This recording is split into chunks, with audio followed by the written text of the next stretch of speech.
कि ये सारे जिहड़े ने माशाअल्लाह दर्द भी रखते हैं और अपनी अपनी औलाद भी रखते हैं और औलाद रखने वाला औलाद के दर्द नूं भी समझदा है और औलाद रखने वाला औलाद दी खुशियां भी समझदा और उन्हां दी गमियां भी समझदा। लेकिन हर बंदा अपनी अपनी औलाद वास्ते तो तगोदो जरूर करता है, लेकिन मज़ा उस वक्त आता है जिस वक्त किसी की औलाद नूं अपना औलाद समझ किसी के बच्चे नूं अपना बच्चा समझिए और उन्हां वास्ते कोशिश करिए कि अगर मेरा बच्चा खुदा न हासा अल्लाह ना करे खराब होंदा है तो मेरे दिल नूं कोई बंदा पूछे कितनी तकलीफ पहुँचती है, क्योंकि मेरी कुल कायनात वो बच्चा है, मेरी तमाम जिहड़ी दौलत है वो मेरा बच्चा है। तो अगर खुदा न हासा अल्लाह ना करे उहदे च कोई खराबी पैदा हो जाए तो मैं एक वालिद होने के नाते कितनी तकलीफ पहुँचती है। ये दर्द लैके असीं अगे चले हैं कि अगर किसी वालदैन का बच्चा थोड़ा खुदा ना करे खराबी की तरफ चला जाए तो उस वालिद बेचारे की कितनी तकलीफ हो, यानी कि वो तकलीफ जिहड़ी वो महसूस की गई और महसूस करदे होया असीं यह इनिशिएटिव लिया है, यह स्टैप लिया है, यह कदम लिया है कि क्यों ना असीं इस तरह करिए कि अगर अज असीं किसी मकाम ते हैं तो यकीनन इहदा क्रेडिट किसी ना किसी बुजुर्ग नूं जांदा है, इहदा क्रेडिट किसी ना किसी माशरे दे चंद अफराद नूं जांदा है, किसी ना किसी आइडियल परसनैलिटी नूं जांदा है जिहदी वजह तो अज असीं कोई ना कोई थोड़ा बहुत मकाम हासिल करने आ। ते क्यों ना अखलाकी जिम्मेदारी ये साडी भी बनती है कि जिहड़ा माशरा बेरहवी का शिकार हो रहा है, दिन दिन खराबियां की तरफ जा रहा है,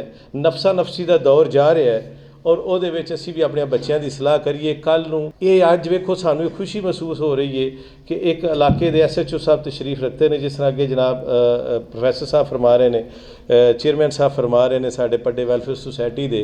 जिस तरह मकसद है कि सानू खुशी का मकाम महसूस होता है। साडे दरम्यान दे विच चेयरमैन साहब बैठे ने, सानू खुशी का मकाम होता है, मास्टर साहब तशरीफ रखते हैं, सानू खुशी का मकाम महसूस होता है कि deputy director university of Gujarat तशरीफ रखते हैं शेख हरून साहब। तो ये क्यों ये लोग जिहड़े ने इन्हां दे दुख इन्हां दे दिलों के अंदर दर्द इन्हां तकलीफ महसूस हुई है कि अगर साडे बच्चे बेरारवी का शिकार होणगे तो यकीनन सानू बहुत शदीद तकलीफ होवेगी। पाक न्यूज़ नूं यानी कि ये भी किस्म का अच्छी चीज़ की कवरेज करना भी एक सदका जारिया के तौर पर आ जाएगा। तो मैं इन्हां दा भी बड़ा शुक्रिया अदा करांगा। मैं एक बार फिर अपनी इंतजामिया का अपने मकसद कि शुक्रिया अदा करांगा, पड्डे वैलफेयर सोसाइटी का शुक्रिया अदा करांगा और मैं गुजारिश करांगा कि सारे दोस्त अपनी अपनी जगह ते तशरीफ रखियो। भाई शबीर साहब के हवाले करना माइक जी। अस्सलाम वालेकुम।